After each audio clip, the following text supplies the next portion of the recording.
Good day to each and everyone. I am Justine Gaila and I am proud to present to you all the last part of Unit 1 of SSE 104 Basic School Management and Administration. So without further ado, let's begin our discussion.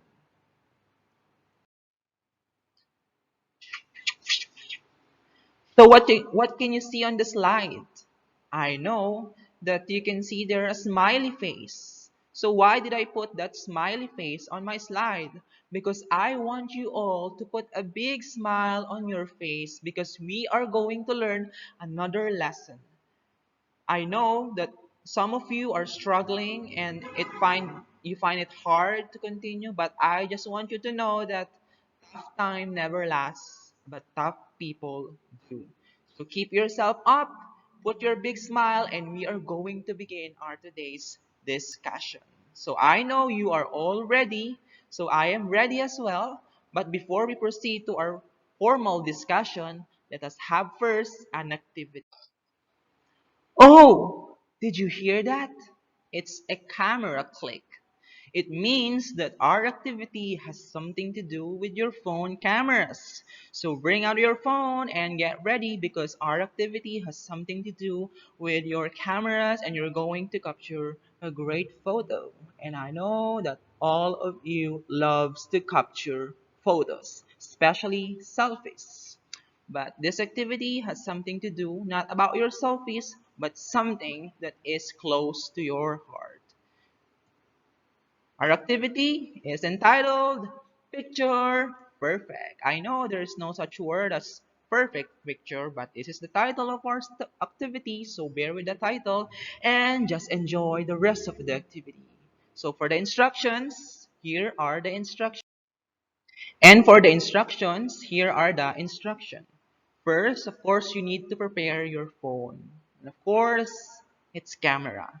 And after that, later on, I'm going to require you or to ask you something to take a photo of.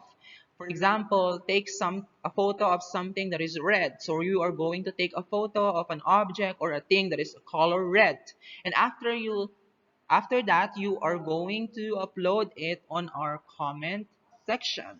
So those uploaded photos will serve as your attendance. Therefore, if you did not upload something on our comment section, it only means that you did not watch this recorded video presentation and you missed the opportunity to learn our topic for this unit, the last topic for this unit.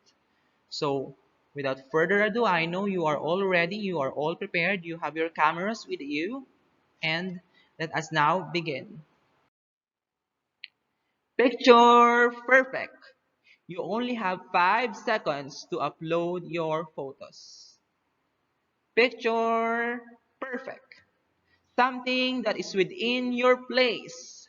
Take a picture of something that is within your place in 5, 4, 3, 2, 1. Time's up. You can now upload your photos on our comment section, and that will serve as your attendance. Thank you for your participation, and now we are down to our formal discussion. So just continue uploading your photos, and those photos will be on sale later on. You can purchase that at the end of our discussion. Just kidding, it's not an online sale, it's a class. I'm just kidding. I just want to put a smile on your faces because we are about to learn something new and something that is part of this unit. So without further ado, let us begin. Again, I am Justine Gaila and I'm going to present the last part of Unit 1 of SSE 104, Basic School Management and Administration. And for the last part of Unit 1, our discussion will focus on modern trends in educational management. So we are going to study the modern trends about educational management. What are these modern trends? And of course, what is the relationship between these modern trends in our educational management? And of course, you're going to encounter words which are not new to you anymore. So let us begin our discussion. First word, globalization. I know you are all familiar with the word globalization because we have been encountering this word for most of the time, even still we are in our senior high school or even in our junior high school. Globalization is globalization. But first, let us understand what is the connection of globalization to our discussion, modern trends in educational management. Because we all know that we are living in an era of globalization. We know that the 21st century is not confined to ourselves in limited surrounding where we live. Rather, it is extended towards the global experience to establish a good cross-cultural communication. So be it in education, be it in technology, in politics, in management, and in humanities. So globalization is part of all. But first, let's discuss what is globalization before we connect it to the title of our to the National Geographic. It is described as the increasing connectedness and interdependence of world cultures and economies. So globalization has something to do with this modern trends in educational management because just like what I mentioned a while ago, globalization is also affecting our education sector. The education that we have before is not the education that we have right now. What is applicable before will not be applicable to this day. And globalization is playing a factor to that. That is why there are modern trends in our educational management. And later on, we are going to discuss what are those modern trends in our educational management. Now let us proceed to the Millennium Summit of the United Nations.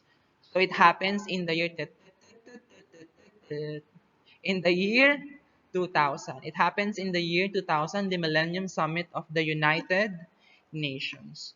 So there are 193 United Nations member states and 23 international organizations agreed, take note, agreed to achieve a goal.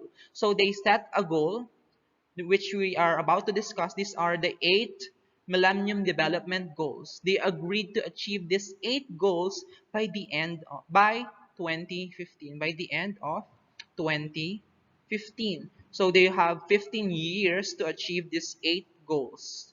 So we are going to discuss these 8 Millennium Development Goals by the Millennium Summit of the United Nations. So here are the 8 Millennium Development Goals. The first one is eradicate extreme poverty and hunger.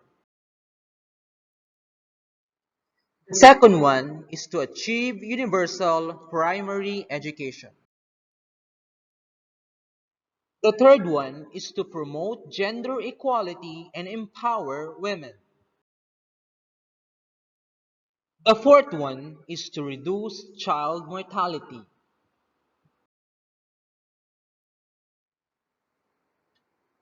The fifth one is to improve maternal health. MDG number 6, combat HIV/AIDS, malaria, and other diseases. Ensure environmental sustainability. And the last one, develop a global partnership for development. So those are the 8 Millennium Development Goals by the United Nations in the year 2000, and they aim to achieve that in the year 2050. For the first question, for code number 40, can you please give at least 3 Millennium Development Goals by the United Nations? Thank you so much for your answer. 8 Millennium Development Goals. We are going to focus on the second Millennium Development Goals, which is to achieve universal primary education. And speaking of education, management of education is one of the top agenda of all nations. Most developing countries have fixed their objectives to attain 100% literacy as early as possible. For that, the countries have taken many efforts to develop new policies, schemes, and to educate their citizens. And of course, managing such challenging tasks is always the priority of educational managers and administration. So this will be our focus to achieve universal primary education. And speaking of to achieve universal primary education, we will give an example. And this is to Education Act of 2009. So it happens in India in the year 2009. They enacted the law entitled Right to Education Act of 2009. So now we are going to discuss what is under the Right to Education Act of 2009, because the second MDG is to achieve universal primary education. So why they enacted the Right to Education Act of the Right Education Act of 2009, it is a broad step to make elementary education the fundamental right of every children. In this regard, huge budgetary provision has been made, large appointment of teachers in addition to developing good infrastructure in school. So this is the Right to Education Act of 2009 in India. But of course, we will not going to understand what it really means, why they enacted the Right to Education Act of 2009 without understanding the history of education in. So the map, as you can see there, that is the map of India. So according to Oxfam India, 75% of the 6 million children currently out of school in India belong to socially marginalized community. That's why they enacted the Right to Education Act of 2009, because before this act, there are over 6 million children who is currently out of school. And take note, most of them belong to socially marginalized community. And when we are talking about this socially marginalized community, we are talking about the Muslim communities, we are talking about the tribal communities, because India is a diverse country. They have Muslim communities, they have tribal communities, and as you can, if you can recall, they have the system the caste system. So they also have the Dalits. When we say the Dalits, they are the untouchables. They are outside the sistemang caste.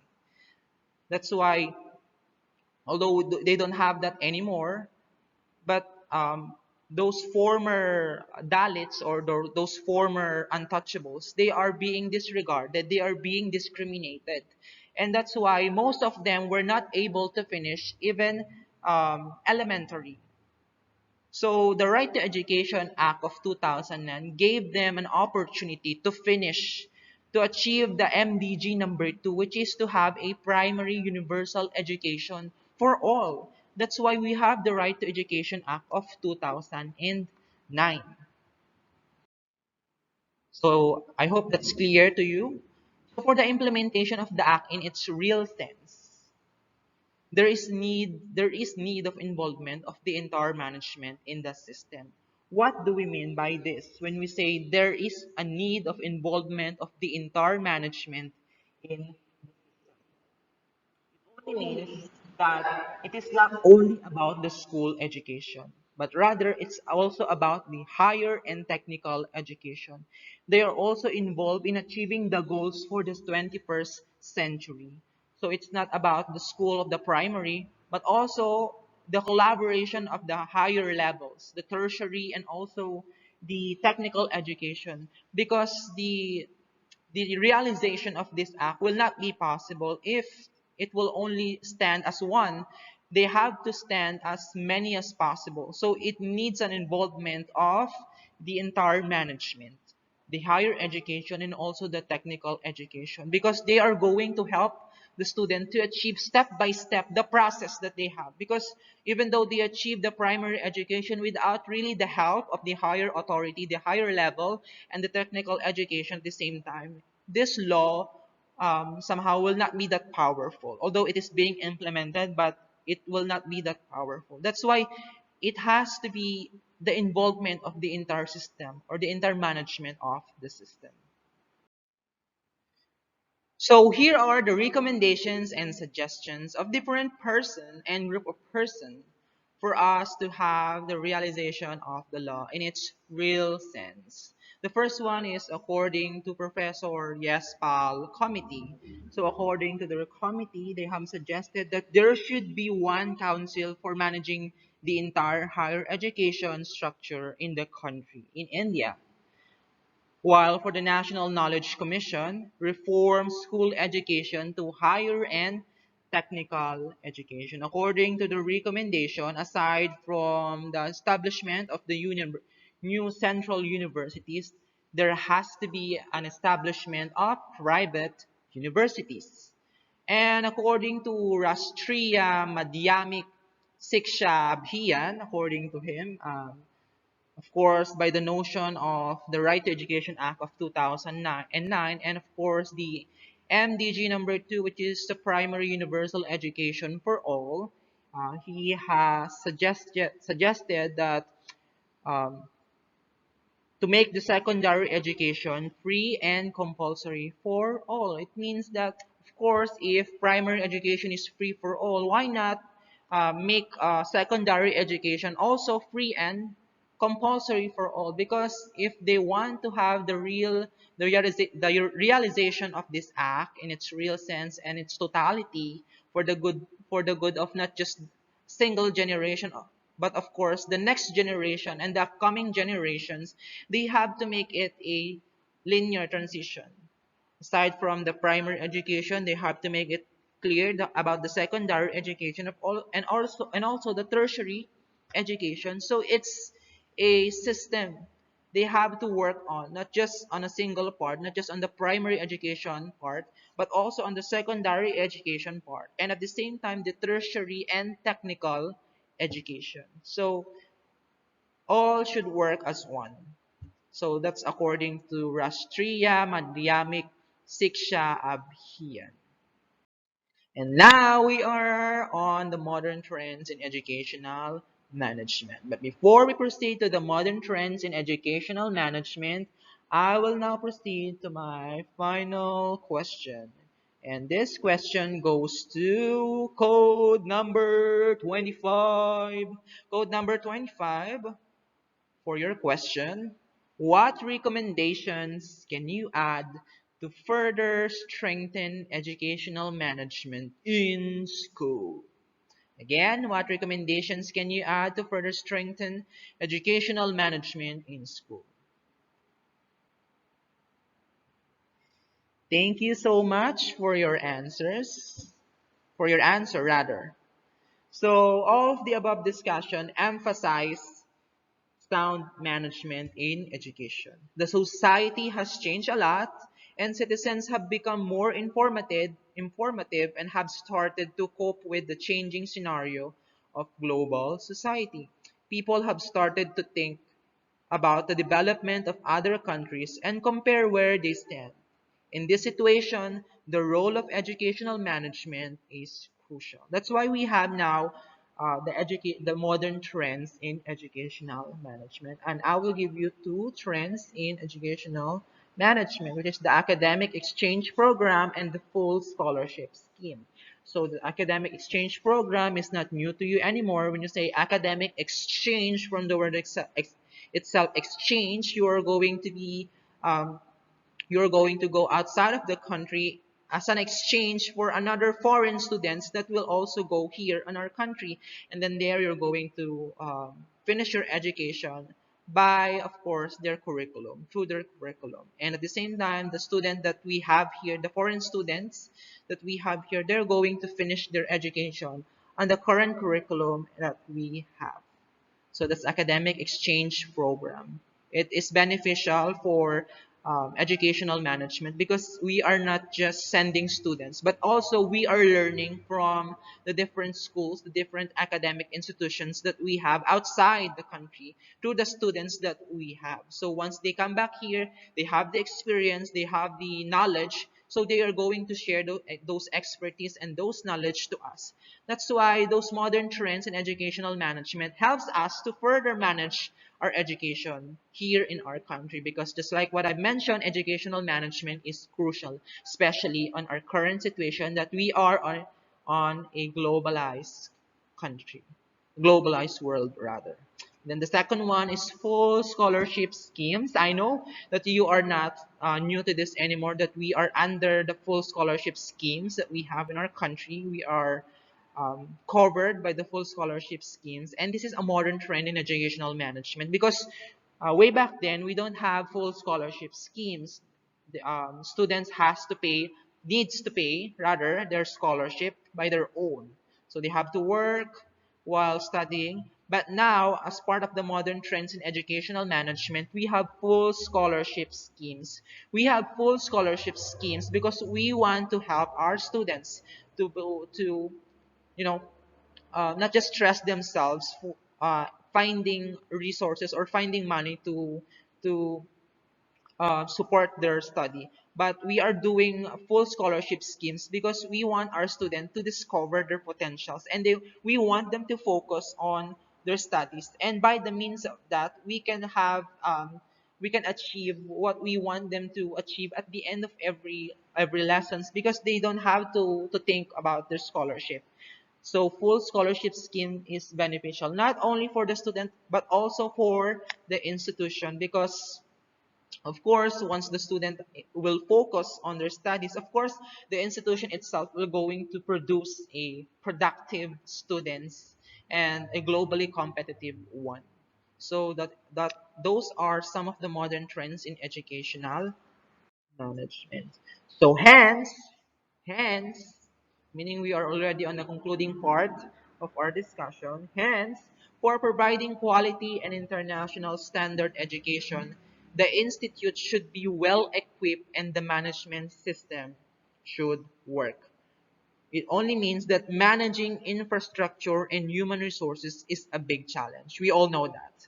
Confronting the management of education institute in our country.